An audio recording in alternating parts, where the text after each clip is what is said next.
परम पूज्य गुरुदेव, परम वंदनीय माता जी सूक्ष्म रूप से विद्यमान हैं, नमन करता हूँ। मानव मात्र को प्रणाम करता हूँ। और आदिशक्ति माँ गायत्री जो प्राणों की देवी है, जो प्राण के रूप में 84 लाख प्रकार के जीव शरीर धरती पर पाए जाते हैं, उन 84 लाख प्रकार के जीव शरीरों में जो जीवन रूपी एक ऐसी बिजली जा रही है प्रत्येक प्राणी के अंदर दोस्तों, वो प्राण को धारण करना ही आदिशक्ति माँ गायत्री का अर्थ है। और प्रत्येक प्राणी धरती पर प्राणों का धारण करता है, वो सब प्राणी कहलाए जाते हैं। और प्राणियों में दोस्तों बहुत छोटे जीव भी आते हैं, मछली भी आती है, मगरमच्छ भी आते हैं, उस पर बिच्छू सांप भी आते हैं, उसमें दोस्तों शेर, चीता, हाथी, घोड़े, लोमड़ी, अनंत प्रकार के यहाँ नाना प्रकार के शरीरों में चिड़िया उड़ती हुई, मछली तैरती हुई जल में, और धरती पर हिरण दौड़ते हुए। और सबसे पवित्र एक अटैचमेंट जो दिया गया है, वो धरती पर दो शरीर ऐसे बनाए गए हैं दोस्तों, जिनका संबंध उनका सभी जीव मात्र से उनका संबंध है। और परमात्म सत्ता से तो प्रत्येक आत्मा का संबंध है, और प्रत्येक मानव का संबंध जो है वो केवल परमात्मा से होता है।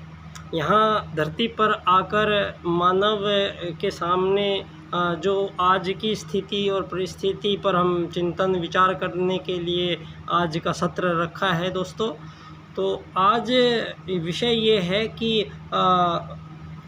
आज के मानव जीवन में रोज़मर्रा की जो जीवन है वो अधिकतम मानवों का इतना संघर्षमय हो गया है कि धन आधारित जीवन पद्धति के कारण और असुरक्षा की भावना मानव में धन की वजह से आती चली गई।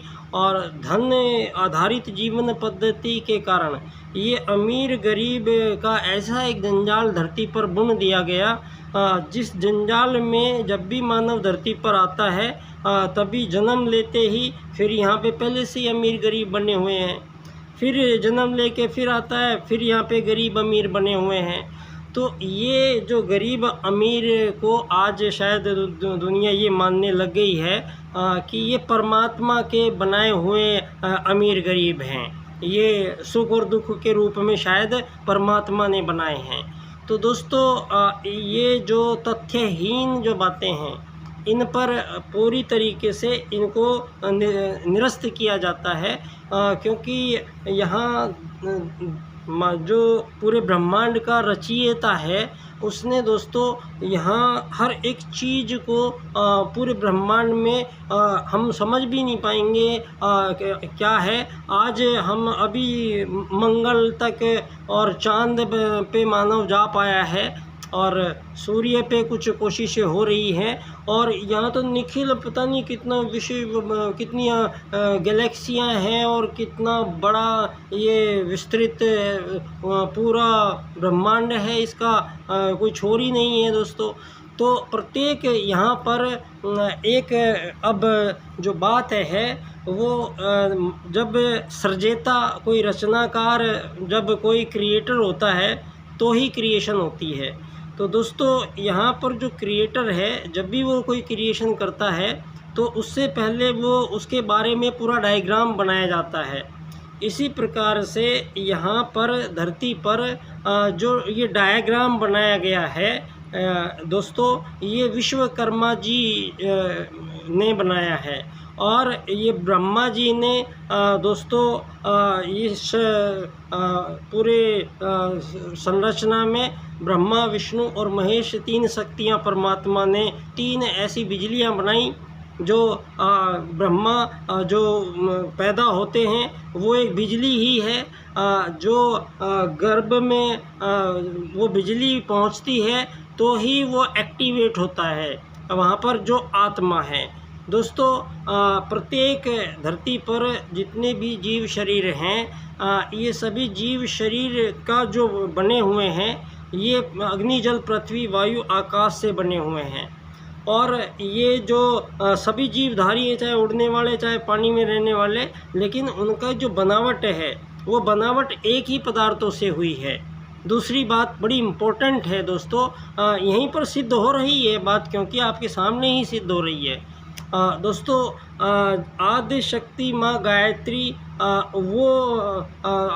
आदि शक्ति माँ वो देवी हैं जिनका आवाहन ब्रह्मा जी ने किया, और तब यहाँ पर ये पूरी सृष्टि की संरचना का सरंजाम उनकी कृपा के कारण हुआ। इसका अर्थ क्या हुआ? इसका अर्थ ये है कि जो एक सुपर नेचर पावर है, जो एक परम सत्ता परमात्मा है दोस्तों, वो हमारी आँखों से नहीं दिखाई दे सकता है। यहाँ पर जो बिजली है, बिजली को आप जाते हुए आते हुए नहीं देख सकते हो। आपको तार भी दिखाई देगा, लेकिन तार में वो करंट दौड़ता हुआ दिखाई नहीं देगा।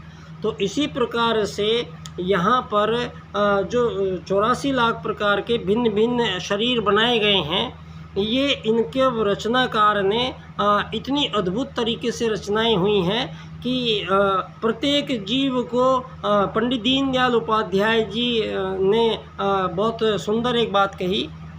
उन्होंने कहा, परमात्मा 2 वरदान धरती पर सभी प्राणियों को परमात्मा का अनुदान वरदान दे के भेजता है, और 2 अधिक जो प्रत्येक जीव का अधिकार है और उसको वो मिलता है। तो एक है भोजन का अधिकार। तो परमात्मा सत्ता ने इतनी जो प्रकार के जीव जंतु रखे हैं, इनमें से उसकी कारीगरी देखिए कि चिड़िया है, चिड़िया दाना ही खाएगी। चिड़िया को दाना ही खाना पड़ेगा, बादाम नहीं खा सकती चिड़िया। और यहाँ पर गाय जो है वो घास ही खाएगी, वो और कुछ नहीं खाएगी, वो घास खाएगी, मतलब मांस नहीं खाएगी। और यहाँ पर बकरी पत्ते खाएगी, ऊँट पत्ते खाएगा। ऊँट और बकरी के शरीरों में कितना अंतर है, लेकिन खाद्य पदार्थ एक सा है। क्यों? उनकी पाचन प्रणाली एक सी है। अंत अंग अवयवों की जो पाचन प्रणालियाँ हैं, वो प्रत्येक जीव में भिन्न भिन्न तरीके के रस रसायनों को स्रावित करती है, और एक विशिष्ट प्रकार के आहार से एक जीव को बांधा गया है। और उस परम सत्ता परमात्मा ने जो ये वरदान दे के भेजा है कि धरती पर कोई भी प्राणी को कभी भी भूखा नहीं रहना पड़ेगा। ये धरती माता को वरदान है। ये धरती माता, यहाँ जितने भी जीव हो जाते हैं वो उसका काम है पोषण करना। तो धरती सबका पेट भरती है, और यहाँ बिना किसी संघर्ष के, बिना किसी यहाँ पर विशेष संघर्ष के प्रत्येक जीव को रोज़ाना उसके पूरे जीवन काल में आहार सुपरनेचुरल तरीके से अपने आप मिलता है। एकमात्र मानव ही एक ऐसा व्यक्ति है जो यहाँ पर ये रोटी को यहाँ पर बेचा जा रहा है। खरीद और बेचान का सिस्टम जो यहाँ पर शुरू हुआ है दोस्तों, ये खरीद और बेचान का जो सिस्टम है, ये पश्चिम की अवधारणाओं से पनपा हुआ है। यहाँ भी पंडित दीनदयाल उपाध्याय जी एक बात कहते हैं, आर्थिक लोकतंत्र में एक बात कहते हैं, और अर्थायाम के माध्यम से दीनदयाल जी कहते हैं कि भारत का सनातनी जो हमारा वैदिक विचार है, वो अर्थ के बारे में जो टिप्पणी होती है, जिसको ज़्यादातर लोग लक्ष्मी जी को मान लेते हैं, और उसका मतलब रुपया, सोना चांदी, पैसा, इसको मान लिया जाता है। दोस्तों यहाँ पर दीनदयाल उपाध्याय जी स्पष्ट करते हैं कि हमारे सनातन भारत में वस्तु विनिमय होता रहा है। यहाँ हजारों लाखों साल से ये सनातन सभ्यता चल रही है यहाँ धरती पर। यहाँ इसका आज जो षड्यंत्र किए गए थे, आज सारे पश्चिम के सारे षड्यंत्रों का पर्दाफाश हो चुका है। और जो उन्होंने इतिहास के माध्यम से किसी भी चीज़ के माध्यम से सारी दुनिया को ये बताया गया है कि डार्विनवाद के विकासवाद और चार्ल्सवाद के विकासवाद के अनुसार कि मानव पहले जीव एक कोशिकीय जीवों में आया, फिर बहुकोशिकीय में आया, फिर उससे मछली से बंदर बना, बंदर से फिर इंसान बना। तो ये कन्वर्शन बताया गया है जो दोस्तों ये पूरी तरह नकार दिया जाता है। ये इस तरह नकार दिया गया है कि यहाँ पर इन लोगों ने यहाँ मानव के आगमन का कोई भी इनके पास वर्णन नहीं है, क्योंकि ये पिछले अभी 2000 साल की 2500 साल की बात करते हैं, और उससे पहले इनके यहाँ पर कोई उस चीज़ का प्रमाण ही नहीं है, क्योंकि ये खुद ही नहीं थे वहाँ पे। ये सारे 2-3 हज़ार 4000 साल पहले दोस्तों हमारा वैदिक सनातन भारत का जो धर्म आधारित राजनीति से सारी संसार को इसी भारत भूमि से आर्यव्रत से ये एक ही सूत्रों से आत्मत सर्वभूतेषु और वसुधैव कुटुम्बकम, ये 2 वैदिक सूत्र हैं जिसका अनुपालन धरती पर जो भी जीवन है उसको अपने संपूर्ण जीवन काल में इन दोनों सूत्रों का अनुपालना करनी आवश्यक है, और वो स्वतः ही करते हैं। यहाँ मानव को छोड़ के धरती पर जितने भी जीव हैं वो सब आत्मत सर्वभूतेषु के अनुसार ही उनकी जीवन यापन का उनका जीवन काल पूरा होता है दोस्तों।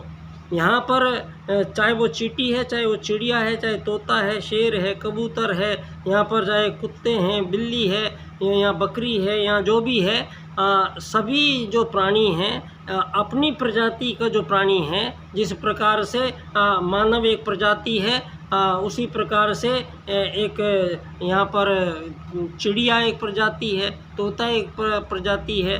तो ये जो प्रजातियाँ हैं, अब एक ही प्रजाति के जितने भी जीव हैं वो सब जीव आपस में जो उनका जीवन व्यवहार टिका हुआ है वो आत्मत सर्वभूतेषु को शो करते हुए टिका है। वो यहाँ पर कोई भी जीव सभी जो चाहे वो चींटी है, चाहे चिड़िया है, चाहे मधुमक्खी है, चाहे भेड़ है, सभी लोग झुंडों में रहते हैं दोस्तों। तो बिना झुंड के, बिना परिवार के यहाँ मानव की जीवन की कल्पना नहीं है।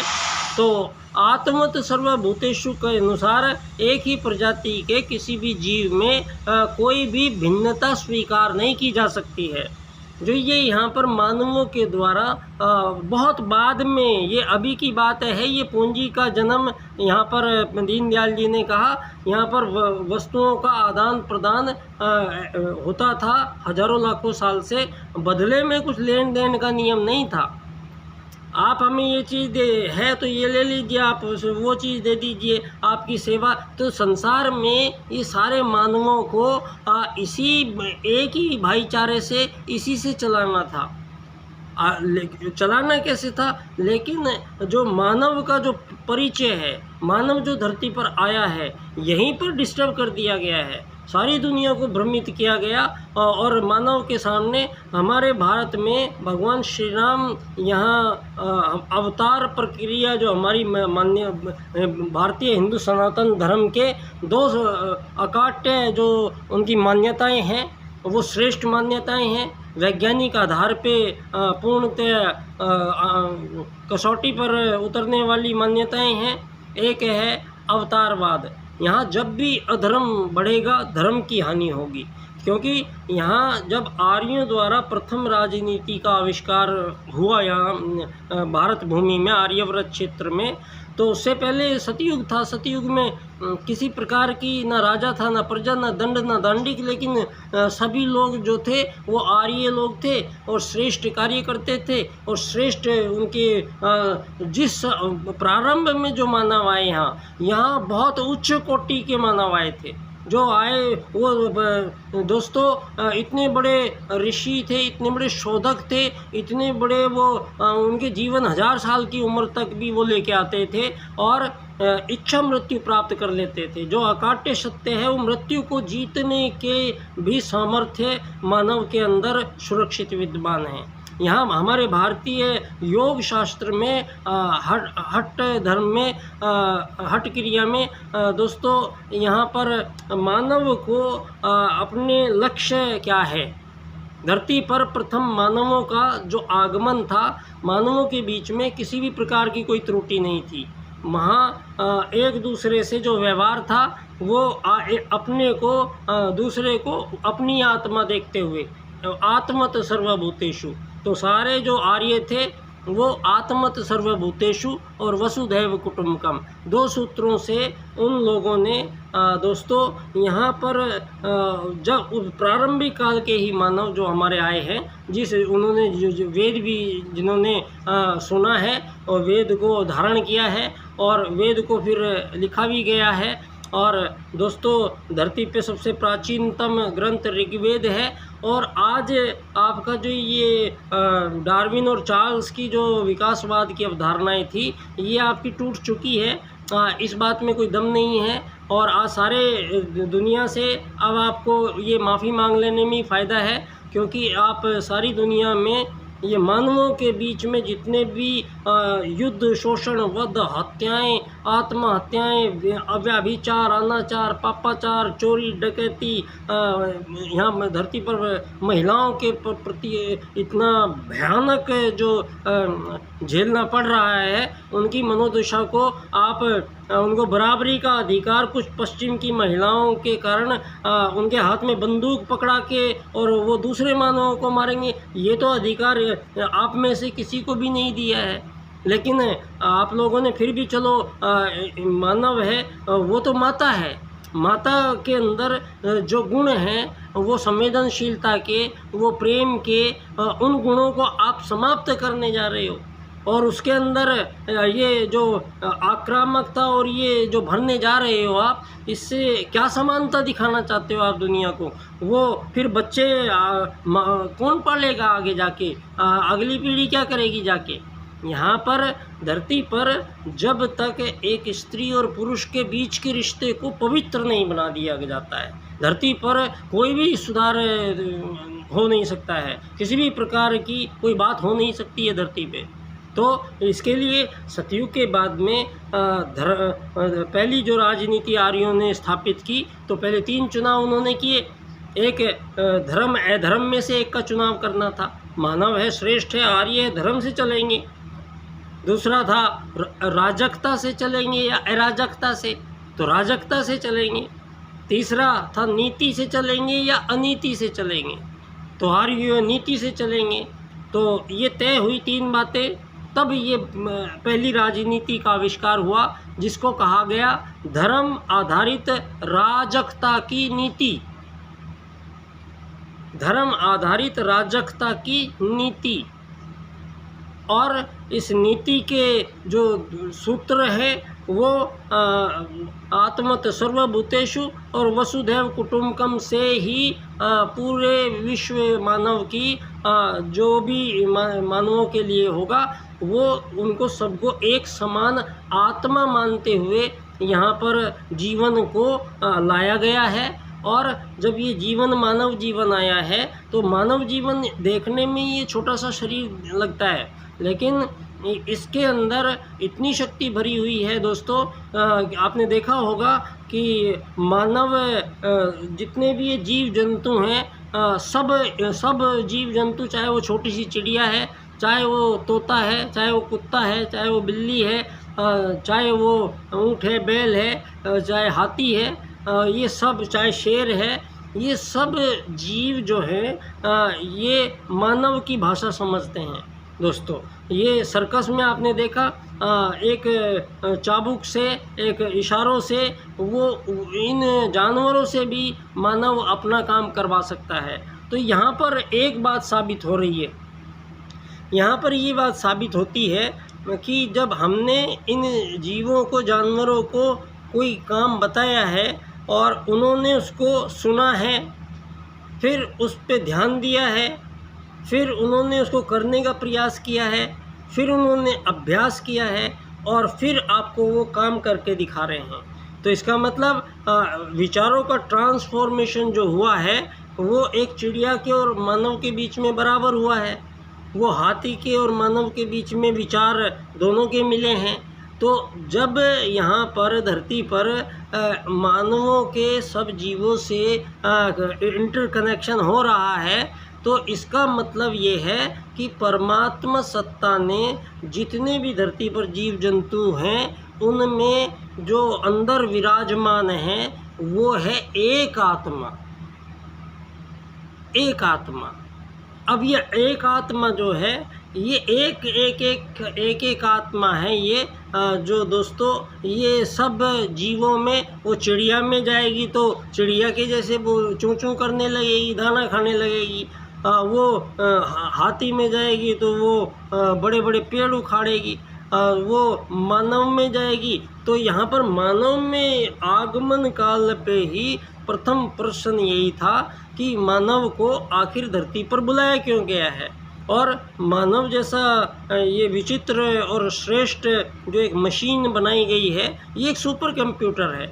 इसको समझने में भी ये आज तक किसी की समझ में नहीं आया कि कितनी शक्ति भरी बड़ी भी है।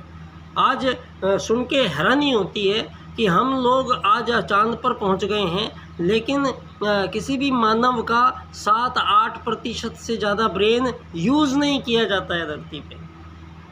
ऐसी कोई प्रक्रिया है ही नहीं। क्यों? क्योंकि जो प्रथम आगमन काल था वो हमारा लक्ष्य अति विस्तारित था।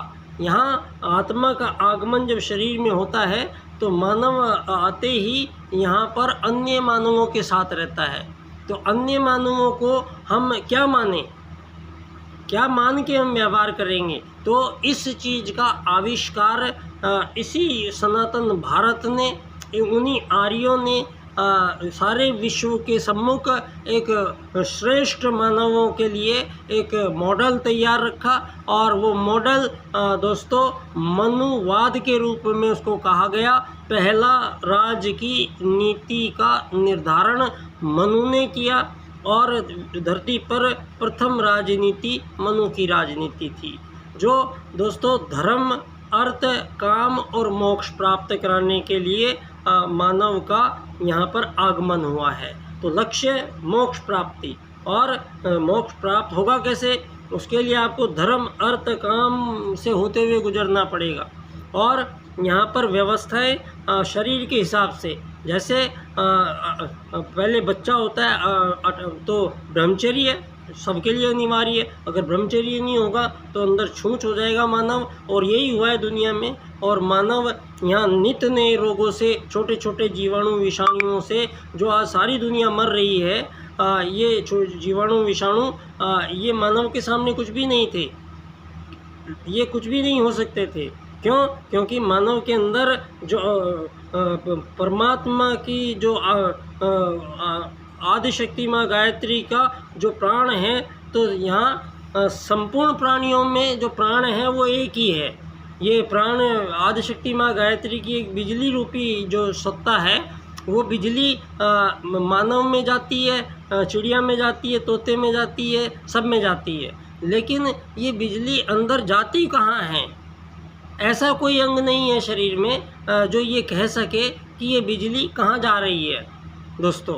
तो ये जो इसको आप अच्छी तरह समझ सकते हैं। जब भी कोई जीव मर जाता है तो मृत्यु के बाद प्राण यहीं रहते हैं, वातावरण में नाक के सामने प्राण रहता है, लेकिन प्राणों को अंदर नहीं जाते हैं। तो अंदर कौन ले रहा है ये प्राण?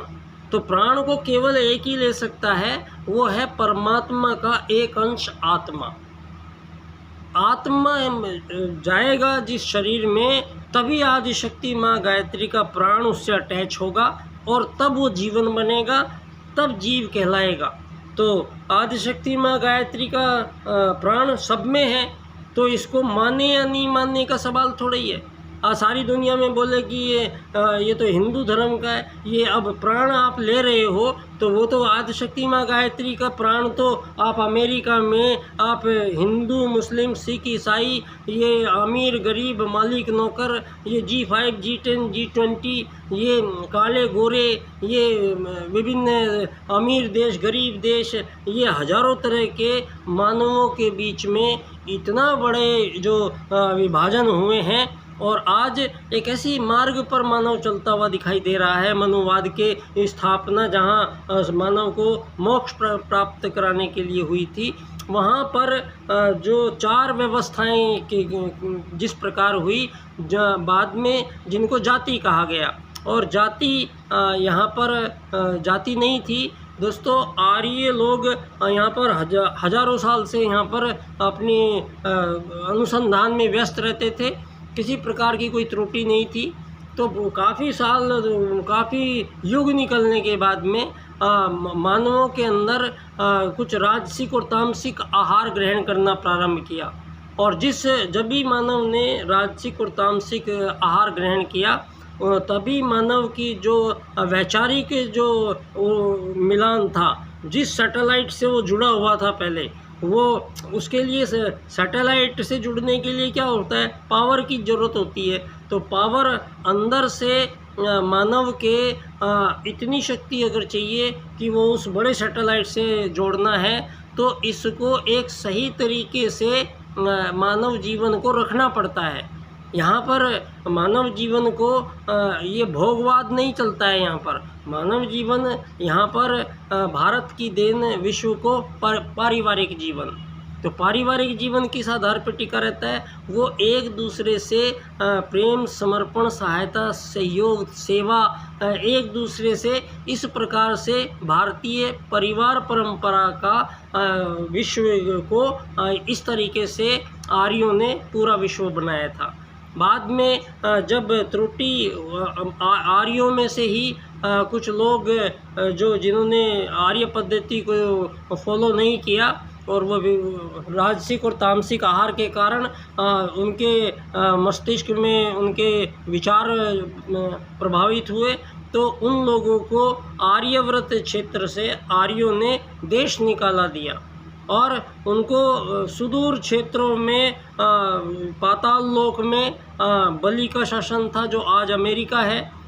ऑस्ट्रेलिया उस समय आंध्रालय कहलाता था। और ये जितने भी लोग गए हैं, धरती पर बसे हैं आज जितने भी दुनिया में, ये सभी लोग उन्हीं आर्यों में से निकल के गए थे, और सारे विश्व को इन लोगों ने यही जाके बसे हैं, अनार्य लोग। और उनमें से फिर आर्य भी बनते थे।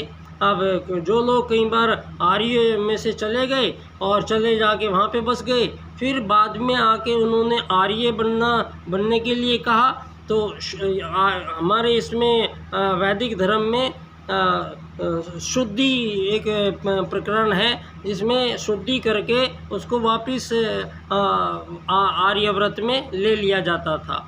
और इसी प्रकार से जो सुदूर क्षेत्रों में जो अनार्य लोग बसे थे, उन लोगों ने जब वो आक्रमण करना शुरू कर दिया आर्यों पे, उससे पहले तक सब ठीक चल रहा था। जब अनार्यों ने आर्यों पर आक्रमण शुरू कर दिया, तो उस समय वो जो आर्य लोग यहाँ अपने अनुसंधान में व्यस्त रहते थे जीवन भर, उनको यहाँ अचानक से युद्ध लड़ना पड़ गया। वो छोड़ छाड़ के युद्ध के लिए भागे तो उसमें स्त्री, पुरुष, बच्चे, बूढ़े सभी थे। उन सबको युद्ध में भागना पड़ा, और उनमें से बच्चे, महिलाएं, जो बूढ़े, उनकी हत्या ज़्यादा हो जाती थी। तो इस प्रकार से मानवों का ज़्यादा विनाश होने लगा। तब आर्यों ने ही ये तय किया कि अब हमें थोड़ा सिस्टम से बनाना पड़ेगा। तो आर्यों ने कहा कि हमें ऐसे लोग जो हष्टपुष्ट हैं, जो युद्ध कर सकते हैं, ऐसे लोगों को अलग से छांट लिया जाए, और उनको केवल युद्ध कला का प्रशिक्षण ही दिया जाएगा। वो जब भी कोई युद्ध होगा कि वही लोग युद्ध करने जाएंगे, और बाकी सब अपना अपना काम सुचारू रूप से चलता रहेगा। और अब एक बच्चों को पढ़ाने लिखाने वाला, ज्ञान देने वाला, वेद को बताने वाला, वैदिक जीवन को उतारने वाला, ऐसे उनको ब्राह्मण कहा गया।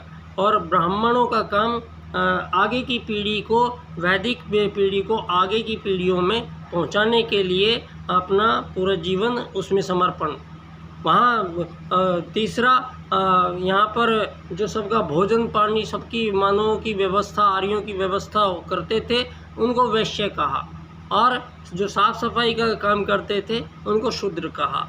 और ये जो 4 प्रकार के कार्य थे, ये एक ही पिता के 4 संतानें थी, और एक पिता की चारों संतानों को ये अलग अलग काम दिया गया था। और उनका कोई अलग से धर्म नहीं था, उनका अलग से कोई वो नहीं था। वो सुबह सारे आर्य लोग सुबह यज्ञ करने बैठते थे, साथ ही उसमें महिलाएं भी, स्त्री पुरुष बच्चे, ये तो मनु की पुत्री ने भी उनका यज्ञ पूर्ण कराया था। पहली बार में ही हमारे पास से इनके काट्य प्रमाण हैं। तो ये बाद में बोले कि महिलाओं को घूंघट में रखने का और ये करने का, ये सब मध्यकाल में जो ये मुस्लिम आक्रांताओं के कारण ये घूंघट प्रथा का भारत में बाद में प्रचलन हुआ है। यहाँ घूंघट प्रथा नहीं थी। ये बहुत बहुत अत्याचार हुए हैं, बहुत लंबे दास्तान हैं जिसमें बहुत खून भरा पड़ा है मानवों का, जो जहाँ मानवीयता की अमानवीयता की पराकाष्ठाएँ पार की गई है। सनकी दिमागों ने धरती पर ऐसे ऐसे इतने नरसंहार किए हैं धरती पर, और आज भी चल रहे हैं। और सामने ये आज़ादी के नाम पर मानवों को अलग अलग बांटते रहना, और मानवों के बीच में अलग अलग सीमा रेखाएं खींच खींच के एक अलग आज़ाद राष्ट्र बना देना, और सारे राष्ट्रों को आर्थिक वैश्वीकरणवाद से ही चलना पड़ेगा। इस चीज़ पे पहले हस्ताक्षर होते हैं, उसके बाद ही आपको आज़ादी मिलती है। तो आज़ाद किस में हो आप? आज़ाद आपके ही लोग होंगे, राजनीति करेंगे, आपके ही लोग आएंगे, अलग अलग पार्टी बना के बैठ जाएंगे। लोगों को कोई कांग्रेस में आ जाओ, कोई भाजपा में आ जाओ, कोई तो लोगों में की एकता को भंजित होती है, और मानव का वो लोकतंत्र ही बंटवारा करता है। जिसको आप लोकतंत्र कह रहे हैं, उसकी स्थापना ही तब होगी तब आप 3 तरह के लोगों को अलग अलग मतों में बांट देंगे, तब उनमें से एक मत वाला जीत जाएगा। वो देश के लिए 5 साल बाद फिर चुनाव। ये ऐसा एक सिस्टम लगाया है कि इसमें ये पार्टियां 2-3 होती हैं, इन्हीं में नए नए लोग ये किसी को भी लेके लाते हैं और बिठा देते हैं 5 साल तक। तो 5 साल तक ये राजनीति में होता क्या है? राजनीति जो दी गई है, ये पूंजीवादी लोकतंत्र की जो राजनीति आज़ाद देशों को प्रदान की गई है, इस राजनीति में जो सारी दुनिया के जो धन की कीमत है वो केवल पूंजीपति ही तय करेंगे। जिनके पास पूंजी है वही दुनिया पे वही शासन करेगा। ये जो बाद में धरती पर मनुवाद का तिरस्कार, बाद में फिर ब्राह्मण का बेटा ब्राह्मण ही बनेगा, तो ये बात जब चलने लग गई, ये हमारे ही लोगों ने चलाई ये, और बहुत अत्याचार ढाया गया, बहुत जुल्म हुआ। तो लोगों की प्रतिक्रिया हुई तो लोगों ने मनु को गालियाँ देनी शुरू कर दी। तो मनु ने किसी प्रकार की कोई जाति का कहीं उस जिक्र ही नहीं है। वो 4 प्रकार के काम वो चारों लोग करते थे, उसमें छोट बड़ाई ऊंच नीच कुछ नहीं थी, वो सारे आर्य एक ही जगह थे। तो बाद में ये जो कुरीतियाँ और जो मिसअंडरस्टैंडिंग जोड़ी गई हैं, ये दोस्तों अभी ये 2500 साल की में जोड़ी गई है। तो यहाँ पर सनातन भारत आज नासा ने आज घोषित किया कि 5000 वर्ष पहले भगवान श्री राम यहाँ आए थे और उन्होंने श्री राम सेतु पुल बनाया था। तो अब यहाँ मानव डार्विन से थोड़ा ही चलेगा। अब आप कहो कि मानव का जन्म कुत्ते बिल्ली से हुआ है, तो हम आपको बताते हैं मानव का जन्म कैसे हुआ है। आप आइए वेद में हमारे पास, हम बताएंगे सृष्टि कब आई है, किसने बनाई है, वो सारा हमारे पास तिथि पूर्वक है। आपके पास ये 2500 साल थे, इनका आपने मानवों के बीच में विभेद पैदा हुए हैं, मानवों के बीच में हिंसाएं पे टिका हुआ है, और मानव को जानवर से भी ऐसे रूल से ताकतवर ही राज करेगा, ताकतवर के पास सब कुछ होगा और धनवान ही धरती को चलाएंगे। तो ये इस तरह की अवधारणाएं, ये गरीब अमीर मालिक नौकर का जंजाल कभी भी परमात्मा द्वारा नहीं दिया गया है। यहाँ पर मानव थोड़े से जीवन काल के लिए जो यात्रा लेकर यात्री आया है, यात्री को आप यहाँ मूल निवास प्रमाण पत्र बांट रहे हो। कोई भी मानव धरती का मूल निवासी कैसे हो सकता है? वो यहाँ था ही नहीं, पहले कहीं और था, फिर यहाँ आया है, फिर चला जाता है। तो यात्री को आप यहाँ पे मूल निवासी नहीं कह सकते। कोई भी मानव धरती पे मालिक होने का दावा नहीं कर सकता किसी चीज़ का, क्योंकि वो खुद यात्री है। आपको ये अधिकार नहीं है कि इस चलती चलाई जो लाखों करोड़ों सालों से जो धरती पूरा ब्रह्मांड की और धरती पर विशेष जो योजनाएं परमात्मा की है, वो योजनाएं यहाँ पर मानवीय चिंतन के कारण आज इस भोगवाद के कारण केवल 15-20% लोगों के अय्याशी और ऐशो आराम के दुनिया में उसकी कीमत 85% लोगों की गरीबी जो सिसकते कटती है हर गली मोहल्ले, हर घर घर में। और आज तो आत्महत्याएँ बढ़ रही हैं और मनोविकार इतने बढ़ रहे हैं। इन सब चीज़ों का कारण धन आधारित जीवन पद्धति। और पंडित दीनदयाल उपाध्याय जी अर्थायाम आधारित एकात्मवाद की राजनीति से स्पष्ट करते हैं कि एक ऐसी राजनीति होगी जहां सारी धरती के सारे मानवों को अपने संपूर्ण जीवन काल में कभी धन की कमी नहीं रहेगी। ये कह नहीं पाएगा कोई आदमी। इस कदर सॉल्यूशन किया गया है कि किसी एक इंसान को भी ये कहने का अवसर नहीं मिलेगा कि धन होता तो शायद मैं ये कर लेता। तो अर्थायाम आधारित एकात्मवाद की राजनीति से संपूर्ण विश्व के आज़ाद देशों को एक नए मार्ग से चलाया जा रहा है। और ये मार्ग तैयार हुआ है दोस्तों परम पूज्य गुरुदेव की महा योजना, युग निर्माण योजना के अंतर्गत।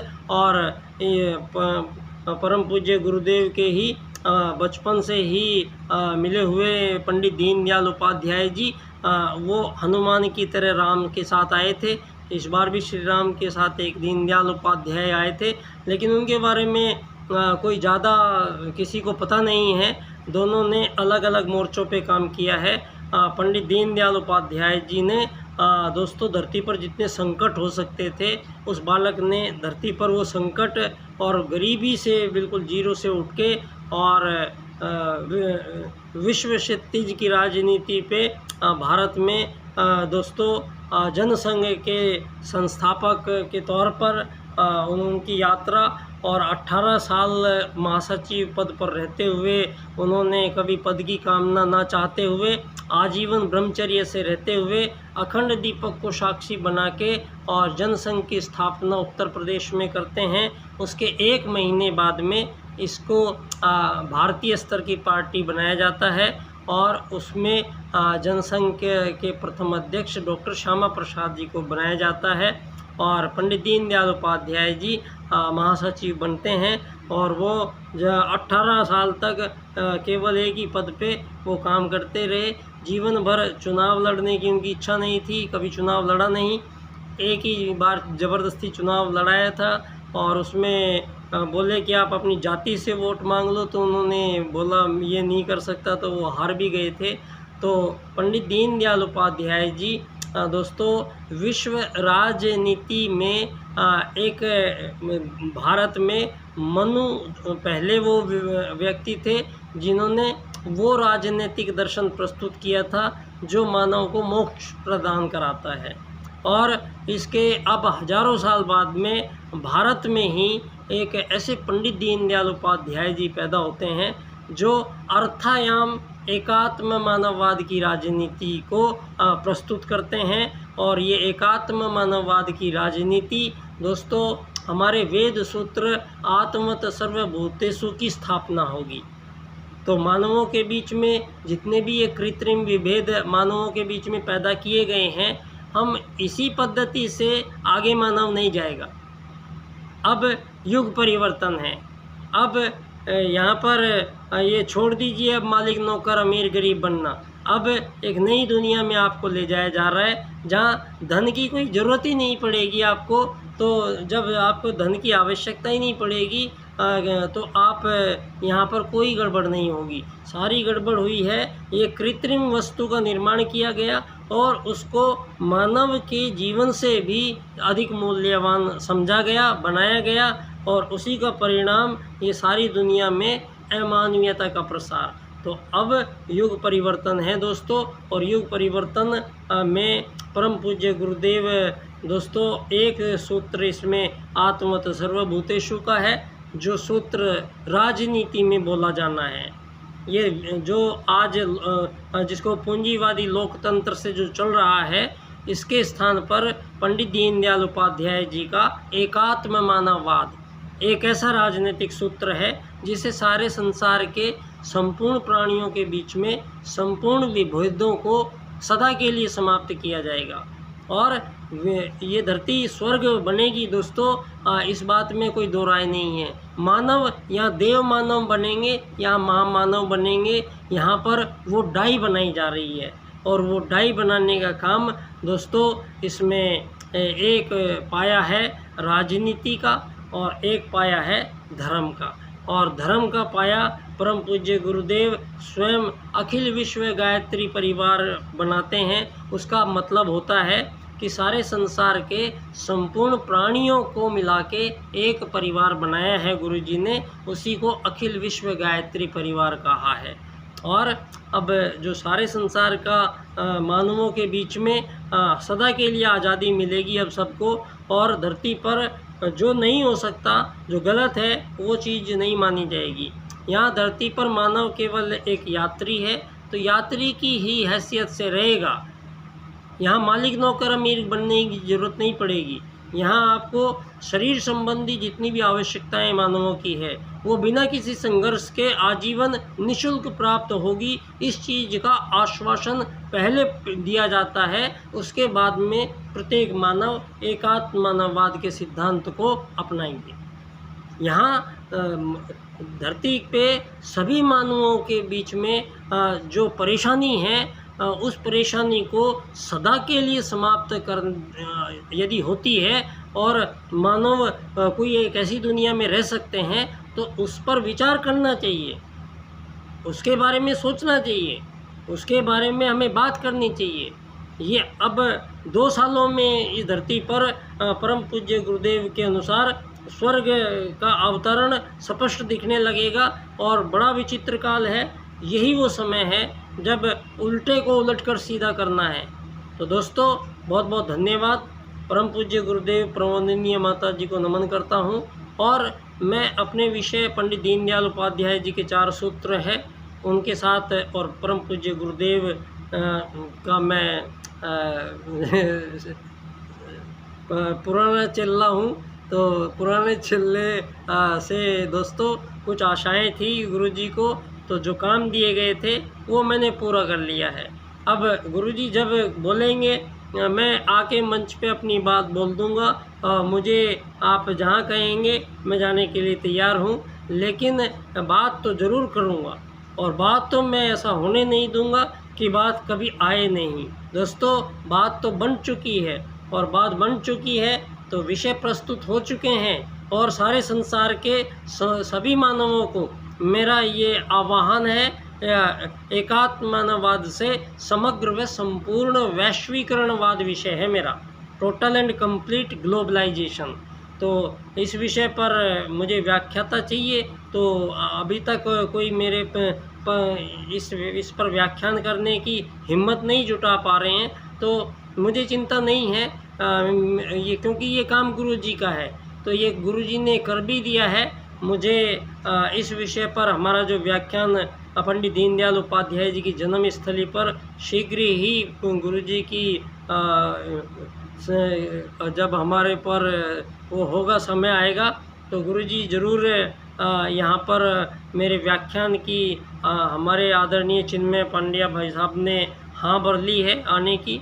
अब जब गुरुजी का वो बैठेगा तो आप सब लोगों को मैं अग्रिम निमंत्रण दे देता हूँ कि अखिल विश्व गायत्री परिवार से दोस्तों हम राजनीति में भाग नहीं लेते हैं। हमारा गायत्री परिवार कभी राजनीति में नहीं जाता है। तो यहाँ पर लेकिन ये विषय है पंडित दीनदयाल उपाध्याय का, तो और ये विषय परम पूज्य गुरुदेव के द्वारा ही पंडित दीनदयाल उपाध्याय जी को आत्मवत सर्वभूतेषु की सिद्धि राजनीति में करने के लिए परम पूज्य गुरुदेव ने कहा था। और परम पूज्य गुरुदेव के उस कार्य को पंडित दीनदयाल उपाध्याय जी की हत्या हो गई थी। हत्या से 1.5 साल पहले ही उन्होंने बम्बई अधिवेशन में ये 4 सूत्र प्रस्तुत कर दिए थे, लेकिन फिर उनकी हत्या हो गई। और उसके बाद में दीनदयाल उपाध्याय जी के इन चारों सूत्रों को एक पूरे भारत में एक हमारे बाबूजी हैं आदरणीय डॉक्टर महेश शर्मा जी, जो एकात्म मानव अनुसंधान एवं विकास प्रतिष्ठान दिल्ली के अध्यक्ष हैं। और वो उन्हीं की वजह से जितना भी लोग आज दीनदयाल जी के बारे में कुछ अगर जानते हैं तो वो उनका हाथ सबसे ज़्यादा है। तो उन्होंने, लेकिन मेरी हमेशा से पिछले लगभग 15 साल से ज़्यादा हो गए, 17-18 साल हो गए हैं, बाबूजी से और मेरी जो बात हुई थी, मेरा विषय मैंने उनको दिल्ली जाकर बता दिया था, एकात्म मानववाद से समग्र व संपूर्ण वैश्वीकरणवाद। इस पर मैंने 10,000 निबंध भी लिए थे बच्चों से, और फिर उनको प्रमाण पत्र भी दिए थे हमने। और मैंने इस पे एक बार हमारे व्याख्यान भी कराया था धानक्या स्टेशन पे, जिसमें बाबूजी हमारे विधायक विराटनगर के फूलचंद जी भिंडा बाबूजी हमारे आए थे, उन्होंने व्याख्यान किया था। और उसके बाद में अभी तक मुझे कोई व्याख्याता मिला नहीं है। और व्याख्यान मेरा उनके 25 सितंबर को और 11 फरवरी के दिन उनकी जन्मस्थली पर कार्यक्रम का प्रारंभ गायत्री मंत्र के जाप से मैं ही करता हूँ, और मुझे ये आदेश मिला है। दोस्तों, योगदान दीनदयाल उपाध्याय जी का राज की नीति के माध्यम से संपूर्ण विश्व को एक अनमोल तोहफा प्रदान करता है। बस इस पर चर्चा करने की आवश्यकता है, क्योंकि ये पूंजीपति और पूंजीवाद का जो फैलाव बड़ा है, ये इससे आप घबराना नहीं है, ये सब मैनेजमेंट हो चुका है। तो दोस्तों, एक ऐसी दुनिया होगी जहाँ मानव को संपूर्ण प्रकार के जो टेंशन है, उन टेंशनों से इस बार हमेशा के लिए मानव को निजात दिलाई जा रही है, और एक ऐसे विश्व का विनिर्माण हम आप साक्षी बन रहे हैं। ये हमारा सौभाग्य है। दोस्तों, अपने सौभाग्य को 100,000 बार मैं परम पूज्य गुरुदेव को नमन करता हूँ, जो मुझे उन्होंने किसी काम के काबिल समझा और मैंने अपना काम पूरा किया। ये मुझे अच्छा लगता है ये बोलने में, क्योंकि गुरुजी से और मेरी टक्कर बड़ी हुई है। टक्कर बहुत पहले ही हो गई थी कि धरती पर उन्होंने मेरे से पहले ही वचन लिया था कि धरती पर बच्चा डॉक्टर धन नहीं कमाएगा, धनवान नहीं बनूंगा, और जानबूझकर नहीं बनना नहीं है। कोई पैसा लेके भागता था पीछे, मैं उससे आगे भागता था।